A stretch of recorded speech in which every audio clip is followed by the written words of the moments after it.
Video में हम EBIT and EPS analysis को समझने वाले हैं। बहुत ही इंपॉर्टेंट टॉपिक है ये आपका बिजनेस स्टडीज़ का chapter 1 of second book part be financial management. Capital structure में टॉपिक आता है, ये बहुत इंपॉर्टेंट टॉपिक है ये। इसमें हम ईबीआईटी ईपीएस एनालिसिस में ये समझेंगे कि कैपिटल स्ट्रक्चर चूज़ कैसे करते हैं और क्यों डेट लेने से इक्विटी मतलब डेट लेने से शेयर होल्डर को फ़ायदा कैसे होता है। इस टॉपिक को नाम ट्रेडिंग ऑन इक्विटी भी है कि ट्रेडिंग ऑन इक्विटी क्या होता है वो भी समझ लेंगे। तो समझते जरा। देखो होता क्या है कि कंपनी को एक कैपिटल स्ट्रक्चर बनाने के लिए सबसे पहले क्या होता है, हम एग्जांपल समझते हैं। फॉर एग्जांपल कंपनी को टोटल फंड्स 30 लाख रुपीज़ चाहिए, ठीक है, 30 लाख रुपीज़ चाहिए टोटल फंड। और कंपनी के पास बेसिकली टैक्स रेट कंपनी का जो है वो 30% है, ठीक है। और इंटरेस्ट की बात करें तो कंपनी में जो इंटरेस्ट रेट लगता है वो 10% लगता है। यानी कि अगर डेट लेगी तो कंपनी को 10% का इंटरेस्ट देना पड़ेगा। और शेयर वैल्यू की बात करें यानी कि एक शेयर 10 रुपये का होता है। ये भी हमने मान के चल लिया कि अगर इक्विटी से पैसा लगेगी कंपनी तो एक शेयर 10 रुपये का होता है, ठीक है सर। और अब कंपनी का जो ईबीआईटी है, earning before interest and tax, EBIT, वो हमने मान के चल रहे हैं 4 लाख रुपये है। क्लियर? ईबीआईटी 4 लाख रुपए है। अब हम ये यहाँ पर एक केस बनाएंगे, 3 case. Case 1, case 2 and case 3। यहाँ पर ईबीआईटी केस 1, केस 2, केस 3। अब देखो क्या समझने वाले हैं। केस 1 में हम ये लेंगे कि मान लेते हैं कंपनी के पास कोई डेट नहीं है। फिर हम चेक करेंगे कि ईपीएस क्या है। फिर हम केस 2 लिखेंगे कि डेट लेंगे तो फिर चेक करेंगे क्या डेट लेने से हमारा शेयर होल्डर की अर्निंग बढ़ रही है। ईपीएस का मतलब अर्निंग पर शेयर। अब ये बताएंगे कि वो क्या होता है, वो भी समझेंगे। फिर केस 3 में डेट ज़्यादा लेंगे और फिर और देखेंगे कि क्या सच में अर्निंग बढ़ रही है। तो अर्निंग बढ़ रही है तो उसका मतलब डेट लेने से अर्निंग बढ़ती है। और फिर हम आगे और समझेंगे क्यों बढ़ती है। पहले ही समझ रहे हैं कि बढ़ रही है कि नहीं बढ़ रही है, ठीक है। पहले न्यूमेरिकल एग्जांपल समझ रहे हैं। केस 1 लेते हैं कि मान लेते हैं 4 लाख रुपये आपका ईबीआईटी था। तो क्या होता है कि शेयर होल्डर को जो अर्निंग मिलती है वो इंटरेस्ट माइनस करने के बाद मिलती है और टैक्स माइनस करने के बाद मिलती है। ये जो प्रॉफिट है ये profit before interest and tax है। इसमें ना तो इंटरेस्ट माइनस हो रखा है ना टैक्स माइनस हो रखा है। तो सबसे पहला आपका काम है इंटरेस्ट माइनस करना। लेकिन इंटरेस्ट तब माइनस होगा जब डेट लेगी। लेकिन केस 1 में हमने क्या मान के चला है, नो डेट। कंपनी ने कोई डेट नहीं ले रखा तो इंटरेस्ट भी 0 है। इसका मतलब कोई इंटरेस्ट नहीं लगेगा। तो ईबीआईटी में से जब इंटरेस्ट माइनस करते हैं तो बोलते हैं ईबीटी। आई माइनस कर दिया ना, आई वाला इंटरेस्ट था तो बन गया ईबीटी।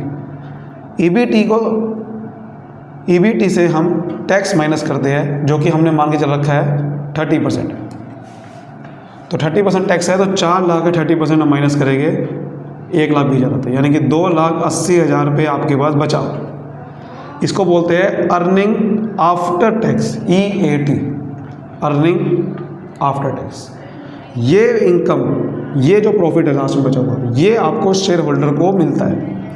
2,80,000 रुपये जो बचा है ये आपके शेयर होल्डर को मिलता है। अब कितना मिलता है हमें ये निकालना है कि एक बंदा एक शेयर पे कितना पैसा कमा रहा है। अगर आपको ये निकालना है कि एक शेयर पे बंदा कितना पैसा कमा रहा है उसको बोलते हैं अर्निंग पर शेयर। 2,80,000 रुपये लोग कमाएंगे, लेकिन मुझे ये चेक करना है कि एक शेयर पे कितना कमाएंगे ताकि मैं डिटरमाइन कर सकूँ कि बेसिकली उसकी इनकम बढ़ रही है या घट रही है। तो एक शेयर पे कितना पैसा कमाएगा उसके पहले पता होना चाहिए नंबर ऑफ शेयर कितने आपके पास, नंबर ऑफ शेयर कितने हैं। तो नंबर ऑफ शेयर कैसे निकालेंगे, देखो हमने केस 1 में मान के चल रखा है कि कोई डेट है ही नहीं।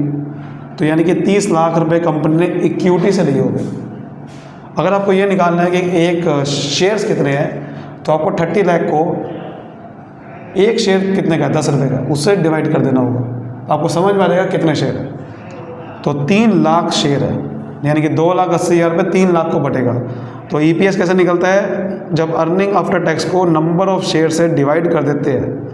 2,80,000 रुपये सभी को मिलेगा, लेकिन एक शेयर पे बंदा कितना पैसा कमाएगा। तो 3 लाख शेयर है, तो 3 लाख से डिवाइड कर देंगे। 2,80,000 को जब 3 लाख से डिवाइड करेंगे तो आएगा 0.933।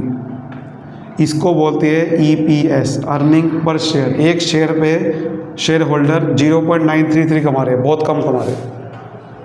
अब केस 2 बनाते हैं, डेट लेके देखते हैं। मान लेते हैं कि कंपनी ने अब डेट लिया 10 लाख रुपए। ये हमने मान के चल लिया कि कंपनी अब डेट ले रही है 10 लाख रुपए का डेट ले रही है। EBIT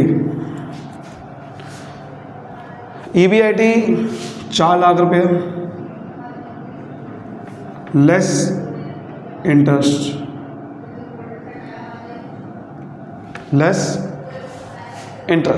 ठीक है। अब यहाँ पर इंटरेस्ट माइनस करना है, तो इस बार डेट लिया है तो 10 लाख रुपए का डेट है, 10 लाख रुपए पे इंटरेस्ट लगेगा ना, 10 लाख का 10% यानी कि 1 लाख रुपए। तो इस बार इंटरेस्ट लगेगा, तो इस बार आपका प्रॉफिट जो इंटरेस्ट के माइनस के बाद हुआ वो बच गया EBT, उसे 3 लाख रुपये बच गया, 3 लाख बच गए। इसमें से टैक्स माइनस करेंगे, लेस टैक्स। 3 लाख का 30% होता है 90,000।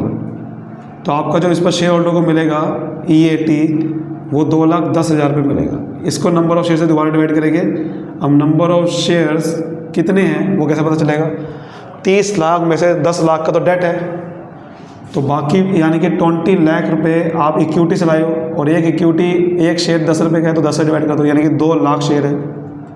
शेयर कम हो जाते हैं ना, जब आप डेट से पैसा लाओगे तो इक्विटी कम हो गया, इक्विटी कम हो गया तो शेयर भी कम हो गए। तो 2 लाख 10 को 2 लाख से डिवाइड करोगे तो 1.05 आता है EPS। यानी कि अब देखो आप ध्यान से, अब आप ध्यान से देखोगे तो EPS बढ़ रहा है, EPS बढ़ रहा है। आप ध्यान से देखो, यही हम समझ रहे थे कि इसका मतलब डेट लेने से EPS बढ़ता है, यानी कि लोग एक शेयर पे पहले सिर्फ 1 रुपया भी नहीं कमा रहे थे, अब 1 रुपये से ज़्यादा कमा रहे। तो इसका मतलब कुछ ना कुछ प्रॉब्लम है। कैसे कमा रहे हैं अभी। केस 3 देखते हैं कि डेट इस बार मैं 10 लाख की जगह 20 लाख लेता हूँ, और ज़्यादा लेता हूँ डेट। दोबारा देखते हैं इस बार। EBIT 4 लाख है, फिर हम इंटरेस्ट माइनस करते हैं जो कि 20 लाख का 10% होता है, यानी कि 2 लाख रुपए। फिर आपका जो 2 लाख रुपये बचा ये EBT हो गया। इसमें से फिर दोबारा से टैक्स माइनस करते हैं, 60,000 रुपये टैक्स हो गया, 2 लाख का 30%, 1,40,000 रुपये, ठीक है। अर्निंग आफ्टर टैक्स बोलते हैं इसे। फिर इसको डिवाइड करो नंबर ऑफ शेयर से। इस बार नंबर ऑफ शेयर कितने हैं देखो, 30 लाख में से 20 लाख रुपए का डेट है, तो इसका मतलब इक्विटी सिर्फ 10 लाख की है इस बार, और एक शेयर 10 रुपये का, यानी कि इक्विटी सिर्फ 1 लाख की है, 1 लाख की शेयर है। शेयर और कम हो गए, लेकिन अर्निंग अभी भी ज़्यादा है। शेयर कम हो जा रहे हैं बट अर्निंग, शेयर 1-1 लाख से कम हो रहा है, बट अर्निंग सिर्फ 70,000 से कम हो रही है। तो ऑब्वियसली बात है अर्निंग ज़्यादा है अभी भी। इस बार 1,40,000 को 1 लाख डिवाइड करूँगा तो 1.40 हो गया, यानी कि और बढ़ गया है। तो साफ दिख रहा है, पहले 1 रुपया भी नहीं कमा पा रहे थे एक शेयर पे, अब फिर 1.05 कमा रहे हैं, अब 1.40 कमा रहे हैं। इसका मतलब ये साफ है कि हम डेट लेने से इक्विटी बढ़ता है, इक्विटी की इनकम बढ़ती है, यानी कि EPS बढ़ता है। बट क्या हर बार ऐसा ही होता है? नहीं, वो अलग चीज़ है, क्यों नहीं होता। अब पहले ये समझो कि ऐसा हो क्यों रहा है, ऐसा हो क्यों रहा है। देखो ध्यान से, ये इसलिए हो रहा है, इसमें 2 कॉन्सेप्ट है, वो है ROI और कॉस्ट ऑफ डेट का। ROI क्या होता है? Return on investment. मतलब कि आपकी जो EBIT है वो टोटल कैपिटल का कितना % है। आप जो पैसा कमा रहे हो वो टोटल कैपिटल तो कितना परसेंट है उसको बोलते हैं रिटर्न ऑन इन्वेस्टमेंट। आपने जो पैसा लगाया उस पर कितना पैसा कमा रहे हो। और कॉस्ट ऑफ डेट क्या होता है, आपको जो इंटरेस्ट देना पड़ रहा है, इंटरेस्ट रेट आपका कितना है। समझ रहे बात को। आप ध्यान से देखो, मैंने 4 लाख रुपए EBIT लिया था और 30 लाख रुपए टोटल मेरी कैपिटल थी, इंटू 100 करूँगा और आपका इंटरेस्ट रेट मैंने 10% लिया था। ध्यान से देखो, तो अगर आप ध्यान से देखोगे ये जो आप सोल्व करोगे इसको, तो ये 13.33% आएगा, और जो कि 10% से ज़्यादा होता है। यानी कि आपकी अर्निंग बहुत ज़्यादा है, इंटरेस्ट रेट कम था। उस डिफरेंस की वजह से आप, ये जो डिफरेंस है इनका 3.33% ज़्यादा है क्योंकि इंटरेस्ट रेट से, इस वजह से आपकी अर्निंग की ज़्यादा है, इस वजह से अभी भी आप EPS बढ़ रहे हैं। अगर आपकी ये अर्निंग कम होती, आप 2 लाख होती, 2 लाख अपॉन 30 लाख करोगे तो 10% कम आएगा, तो आपके कभी भी ये बढ़ेगा नहीं बल्कि कम होगा, क्योंकि ये 4 लाख रुपये बहुत ज़्यादा है, 4 लाख रुपये ज़्यादा है, और ये जो इंटरेस्ट देना पड़ रहा है ये काफ़ी कम है। दैट्स वाई ये EPS बढ़ रहा है। यानी कि शेयर कम होने की वजह से ये तब भी इतना कम नहीं हो रहा, प्रॉफिट तब भी ज़्यादा है, वो ज़्यादा है इसलिए आप ज़्यादा पैसा कमा रहे हो। तो इसलिए अगर आप प्रॉफिट अगर आपका ROI कॉस्ट ऑफ डेट से ज़्यादा होता है तो आपको फिर डेट लेना चाहिए, तो आप ज़्यादा पैसा कमाते हो। लेकिन इसका मतलब ये नहीं कि ज़्यादा लेना चाहिए, क्योंकि फाइनेंशियल रिस्क भी होता है डेट में, पैसा ना लौटाए तो ऑप्टिमम कैपिटल स्ट्रक्चर आपका केस 2 में है। ज़्यादा लोगे प्रॉब्लम इसलिए है क्योंकि रिस्क भी होता है, तो ज़्यादा भी नहीं लेना चाहिए। एक हद तक डेट बहुत अच्छा होता है कंपनी के लिए, इस वजह से, क्योंकि एक हद तक डेट बहुत अच्छा होता है, आपकी वो EPS को बढ़ा देता है। लेकिन एक हद के बाद आप डेट ज़्यादा लोगे तो रिस्क भी ज़्यादा होता है, और इस सिचुएशन को ही ट्रेडिंग और इक्विटी भी बोलते हैं। यानी कि डेट लेने की वजह से जब आप EPS को बढ़वाते हो तो ट्रेडिंग और इक्विटी कहते हैं उसे, और फेवरेबल फाइनेंशियल लेवरेज बोलते हैं इसको भी। फाइनेंशियल लेवरेज का मतलब क्या होता है, जो आप डेट ले रहे हो, डेट को बोलते हैं फाइनेंशियल लेवरेज। तो अगर डेट देने से इक्विटी बढ़ रही है, EPS बढ़ रहा है, तो उसको बोलते हैं फेवरेबल फाइनेंशियल लेवरेज। और अगर डेट देने से आपका एक EPS घट रहा है तो अनफेवरेबल। आपको होमवर्क देता हूँ मैं, आप लेके देना। ROI अगर कम होगा इंटरेस्ट से, आप देखना, आप EBIT इन्हीं केस में 2 लाख लेना और फिर मुझे बताना आप कमेंट में कि क्या EPS बढ़ रहा है। गारंटीड घटेगा, गारंटीड। और आप चेक कर सकते हो क्यों घटेगा, क्योंकि ROI निकालना चला। ROI हमेशा, ROI जब निकालोगे 2 लाख अपॉन 30 लाख 10% से कम आएगा, तो आप चेक करना, गारंटीड घटेगा। तो ये था आज की वीडियो में। हमने उम्मीद करता हूँ समझ में आया होगा कि EPS कैसे बढ़ता है। तब तक के लिए मिलते हैं अगली वीडियो। Bye bye, thank you so much, all the best.